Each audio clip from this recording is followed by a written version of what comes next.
gawin naman natin ang second part ng plate 3 natin, which is this one. Ito, kokopyahin natin siya dito. So, yung mga bilog na yan, ito, ang diameter niya is 2 cm. Meanwhile, itong malaki, ang diameter niya is 3 cm. Yan. So, magsisimula ulit tayo dun sa kalagitnaan. Galing dito sa point of intersection natin, magme-measure tayo dito ng 4.5. Yan. May measure tayo ng 4.5 from here hanggang here. So, galing sa center hanggang dito, magme-measure tayo ng 4.5. So, ang 4.5 is nandyan. Bilangin natin. 1, 2, 3, 4.5. Yan. Yan yung bilog natin. Kasi unahin natin ito. Ito una dito sa part na to. So, gawa muna tayo ng bilog na 1 cm ang diameter. Isang 1 cm. Ayan. Yan, 1 cm yan. So, ito ang center natin ha. At saka isang 1.5. Kasi di ba ang kalahati ng 3, itong 3 na to, pag hinati natin is 1.5. Ang 2 na to, pag hinati natin is 1. So, kalahati lang ang kailangan natin. So, itutusok natin itong matalim na part dun sa center. Tas yung lapis, itututok natin doon sa may side. Kung nasaan natin nilagay yung side. In case na may clip, pwede nyo habaan yung ibang kompas. So, ang paggamit ng kompas is ganyan lang. Itutusok ito. Tapos yung isa is imamark nyo rin doon. Sa kung saan yung point natin. Then, papaikutin lang natin siya. Ayan. Dito lang kayo sa above hahawak. Ay, wait.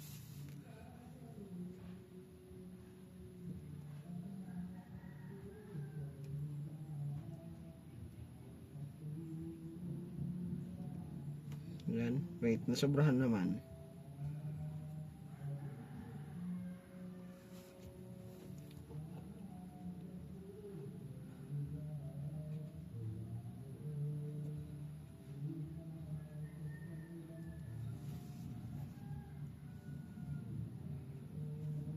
Ayan.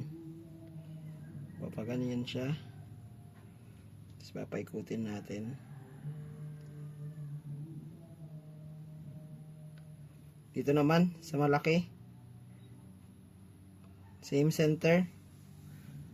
Ito naman, kahit semicircle lang. Since kung napapansin nyo, kukunin naman natin yung tangent dito. Papahabain natin. By 2 cm. From here up to here, 2 cm. So, kunin natin yung ating dalawang may wagang triangle.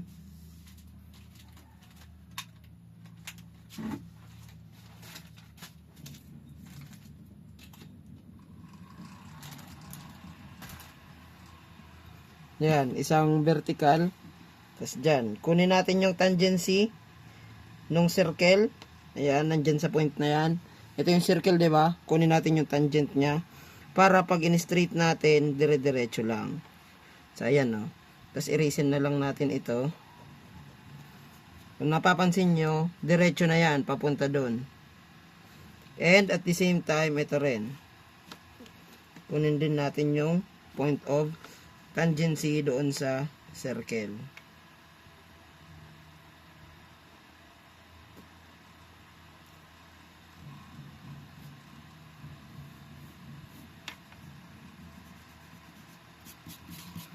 Then, magme-measure tayo from here. Yan.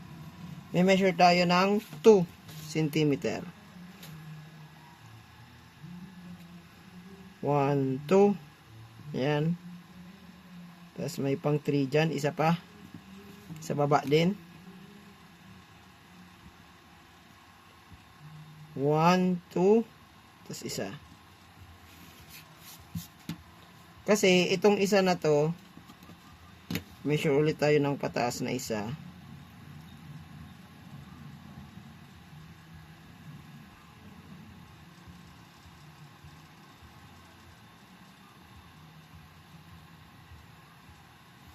Yan. Kasi 1 cm kasi ang radius nito.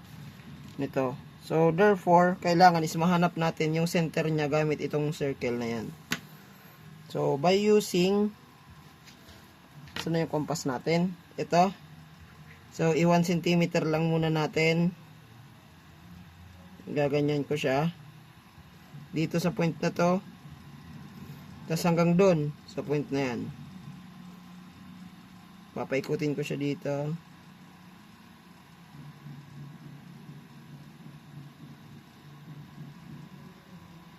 Wait. So, connect natin to. Using yung 45.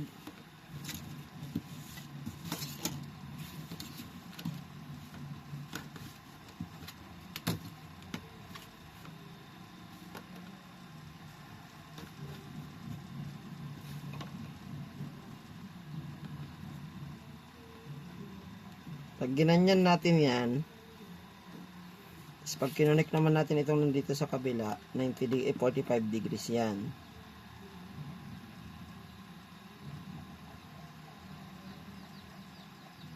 Wait lang.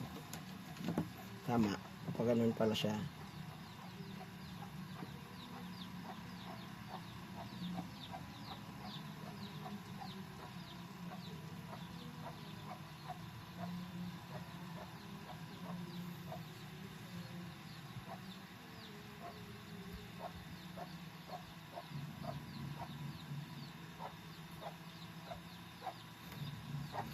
Ayan. Erase natin. Para mas maintindihan. Diba, mag-measure tayo ng dalawa. 1, 2, tas isa rin pataas. Ayan. Now, yung mga bilog na yan, gagawan nyo ng circle. Pag ganon. Galing dito, yung 2, at saka yung pang 3, pag ganyan.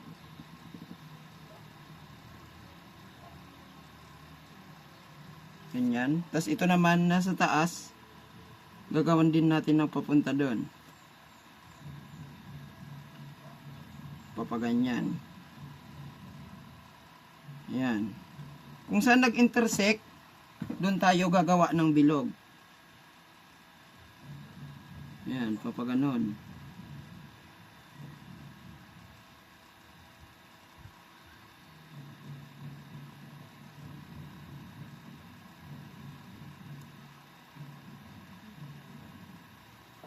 Yan. The rest, di na natin kailangan. Erase na natin to ulit. Erase na yan. Erase na to. Erase na yan. So, dito naman, kuha ulit tayo ng 1 cm dito, pababa. Ayan. 1 cm. And usually, ang 1 cm na yan, yan na yung center natin. Para mas madali. Yan. Tapos ito, straighten na lang natin. Isa doon. Tapos, isa dito. As you can see, ito na yan ang nasa part na yan. Kunin nyo lang yung center dito, tapos bibilugin nyo dyan, tapos ito na siya ulit. Then, galing pala dito, measure tayo ng 4 hanggang 4 doon. So, 4. Galing dito. So, we have 1, 2, 3, 4. Ito yung 4. And then sa 4, ito napansin ninyo. Galing dito hanggang dito, 1.5. So, measure ulit tayo ng pahiga na 1.5.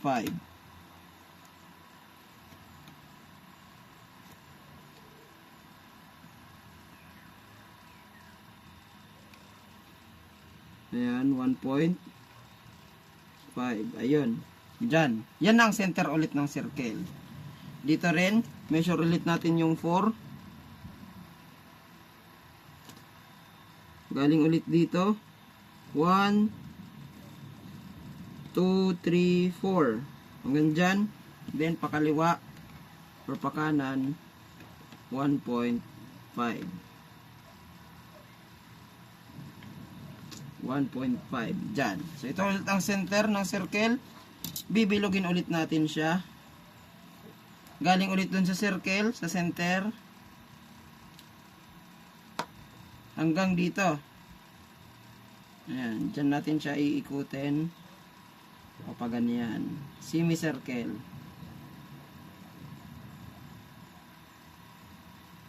Same with this. Ganon din.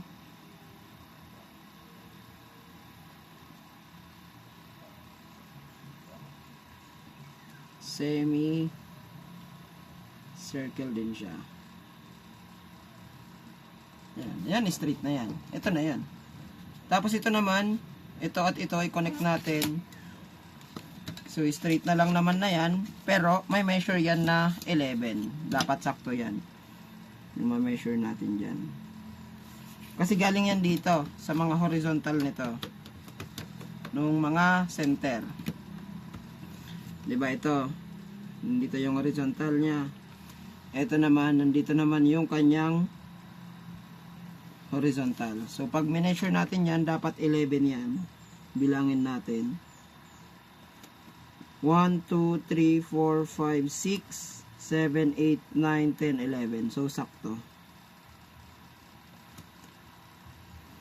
Connect natin siya. Tapos gawin ulit natin itong dalawang maliit.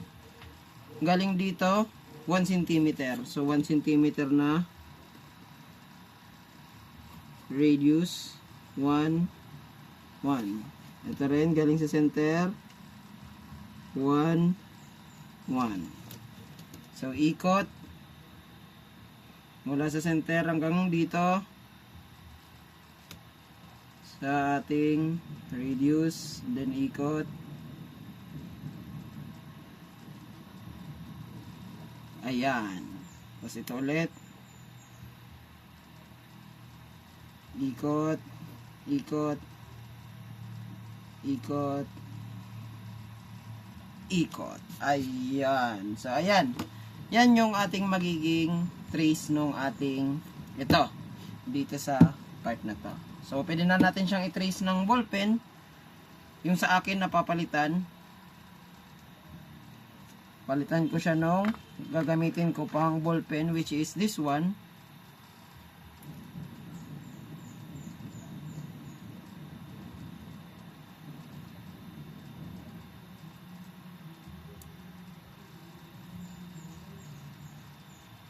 Ayan.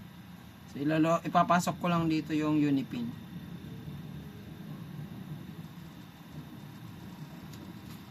.5. Yan, pasok ko siya. Then, higpit.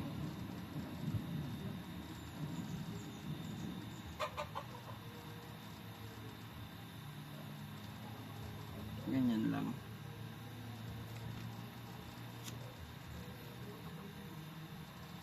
Yan, pag mahigpit na, ito hindi pa. Gumagalaw pa. Dapat hindi ito gumalaw eh. Yan. Pwede ko nang i-trace yung mga circles kanina.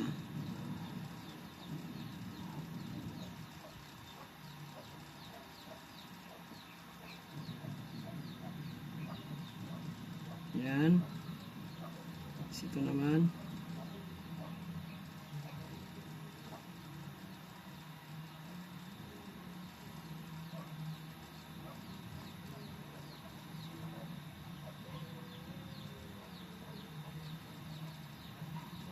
In making drawing, once na gumamit na kayo ng pen, make sure na one stroke lang, huwag pabalik-balik. Pag pinaandar nyo na yung pen, idiretso nyo na. Para dire-diretso lang, hindi kayo mahirapan.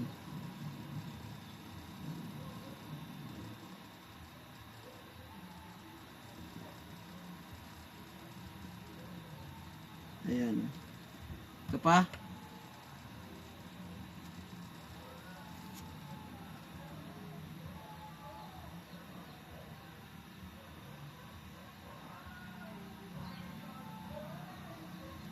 Maliit.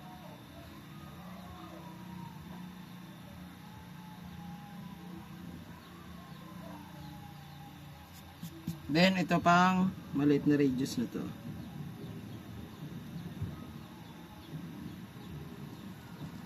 Ayan, nandyan. Tapos, ito at ito. O, pa ganun. Okay. Then, connect na lang natin yung mga vertical and horizontal. Gumamit ulit ng 0.5. Connect natin sila. Tapos ito. At ito na dalawa.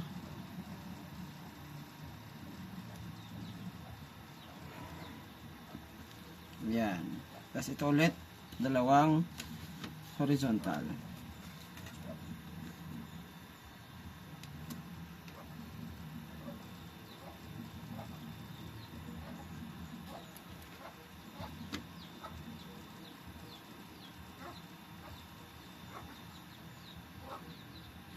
So, yun.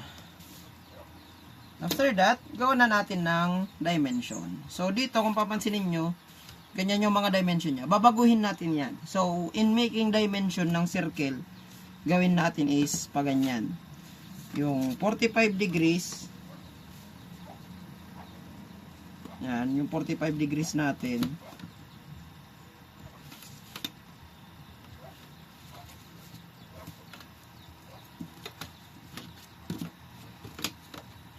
paganyan. Yan. Tapos ito rin. 0.2.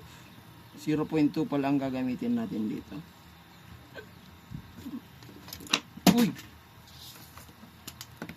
0.2. Tapos ito rin. Tapos, gawan natin ng horizontal.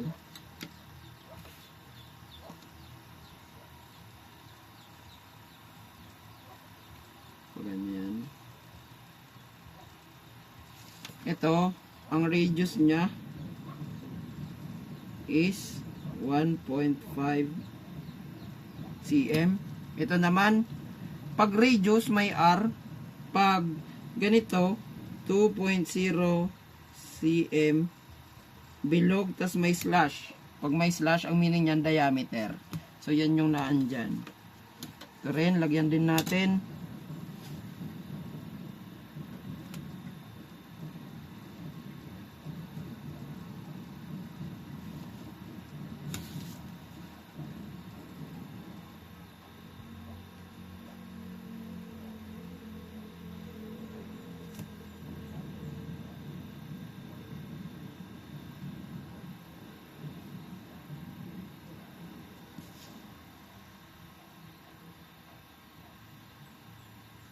Lagyan ng arrow.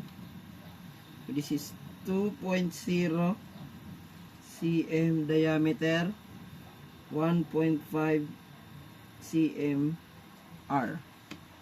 Ito, this is also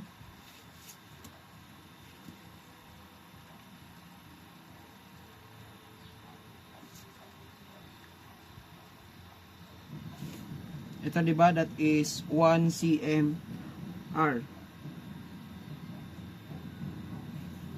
Ito rin, kasi symmetrical naman sila. Ayan o, 1 cm radius. So, lagay natin yung iba. Ito rin, lagyan din natin ng dimension yung ating mga circle dito. Pwede natin siyang papalabasin dyan. Tapos ito naman dito.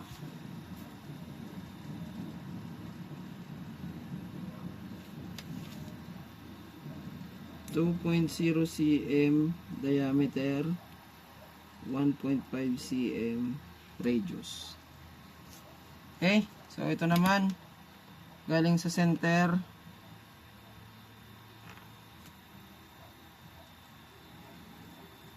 hanggang sa another center ito. That is 4.5 cm ang distance.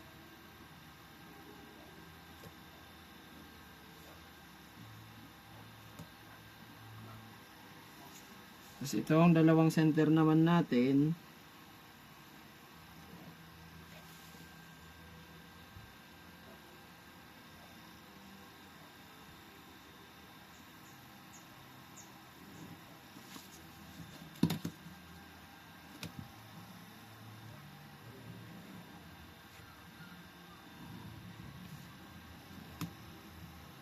this is 11 cm. Yan. Tapos ito naman hanggang dito, papaganyan. Isama rin natin.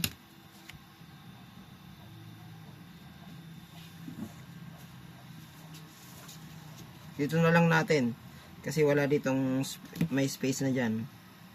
Ito, matatabunan kasi yan.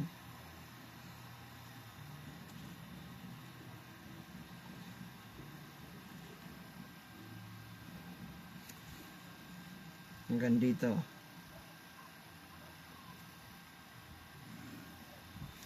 That is 5.5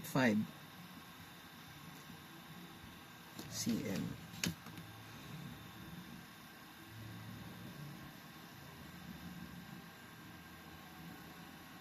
So, yeah.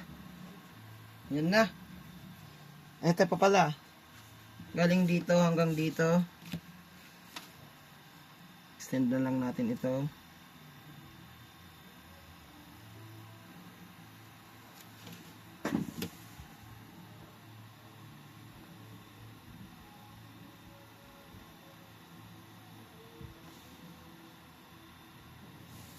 That is 4.0 cm. Kasi ito naman galing dito hanggang dito. Understood naman na yan, 2 cm. Lagyan pa natin.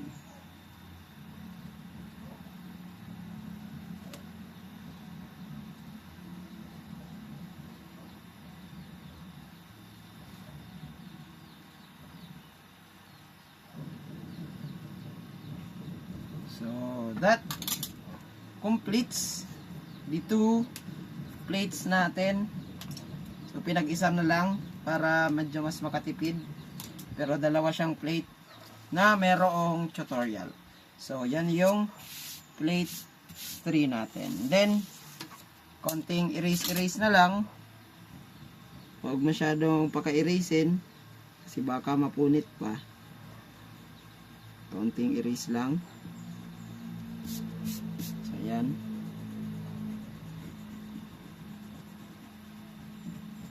Pero kahit huwag na yan masyadong i-erase. Since nababasa naman yan.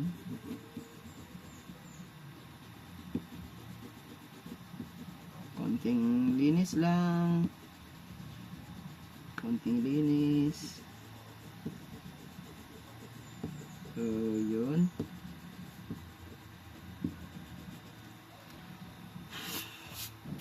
That is our plate number 3.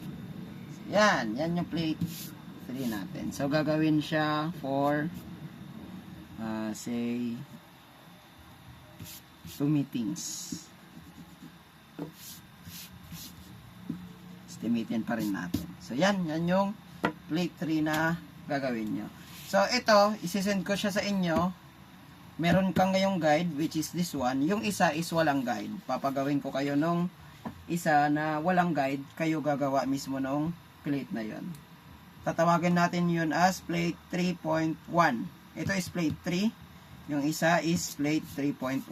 Yung wala kayong guide. Okay, so thank you. And pwede nyo nang gawin ang plate na to.